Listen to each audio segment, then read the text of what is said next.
بسم اللہ الرحمن الرحیم نحمده ونصلی علی رسول الکریم اما بعد۔ درس بخاری شریف میں دعاؤں کے بیان میں امام بخاری رحمہ اللہ نے نماز کے بعد دعا کی اہمیت کو بیان کرتے ہوئے ایک حدیث پیش کی ہے جس میں بظاہر تو کچھ تسبیحات کا ذکر ہے، اللہ کے ذکر کی تلقین ہے، تو اس کی مناسبت نماز کے بعد دعا سے کیسے ہوتی ہے تو یہ پہلے سن لیجیے۔ ایک روایت ہے اللہ کے نبی صلی اللہ علیہ وسلم کی، حضرت عبداللہ بن عمر راوی ہیں کہ آپ علیہ السلام نے فرمایا کہ جس کو میرا ذکر دعا کرنے سے روک دے، ذکر کی مشغولیت کی وجہ سے وہ زیادہ دعا نہ مانگ سکے، تو میں اس کو جتنا دعا مانگنے والوں کو عطا کرتا ہوں اس سے بھی افضل دے دیتا ہوں۔ تو یہ حدیث امام بخاری رحمہ اللہ نے عنوان باندھا ہے نماز کے بعد دعا کا، اور اس میں ہمیں جو سکھایا گیا ہے وہ کچھ تسبیحات سکھائے گئے ہیں۔ اس میں روایت ہے ابو ہریرہ رضی اللہ عنہ کی پیش کی ہے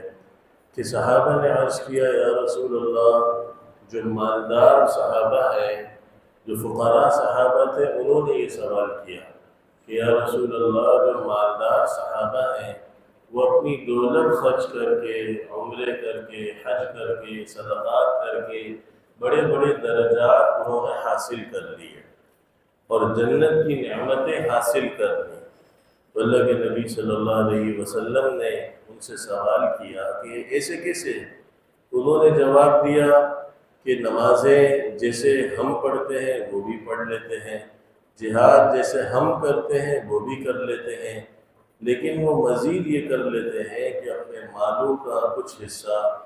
زائد مال اللہ کی راہ میں دے دیتے ہیں، جبکہ ہمارے پاس مال نہیں۔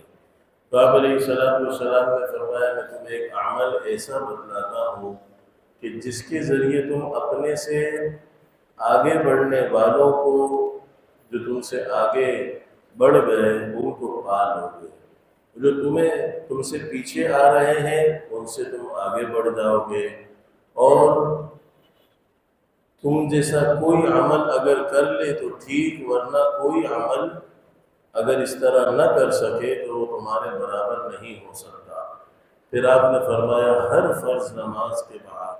10 مرتبہ سبحان اللہ پڑھ لو، 10 مرتبہ الحمدللہ پڑھ لو، اور 10 مرتبہ اللہ اکبر پڑھ لو۔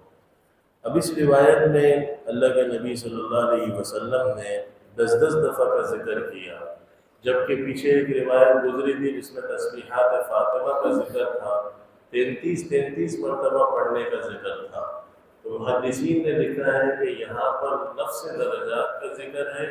اور وہاں اونچے درجات کا ذکر تھا،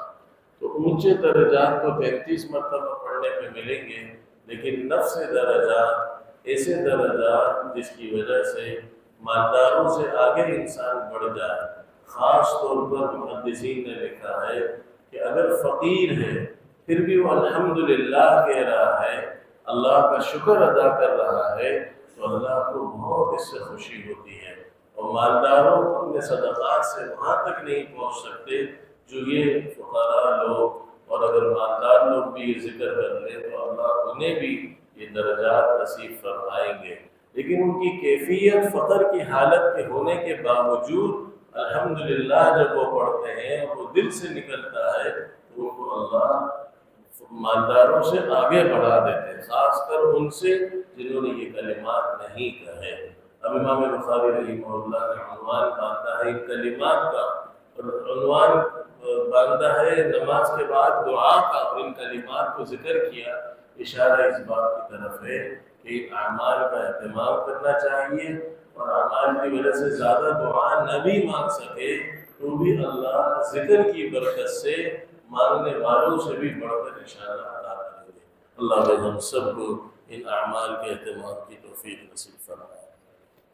اللهم لك الحمد كله ولك الشكر كله، اللهم أعنا على ذكرك وشكرك وحسن عبادتك، يا حي يا قيوم برحمتك نستغيث، أصلح لنا شأننا كله ولا تكلنا إلى أنفسنا طرفة عين، اللهم أصلح لنا ديننا الذي هو عصمة أمرنا، أصلح لنا دنيانا التي فيها معاشنا،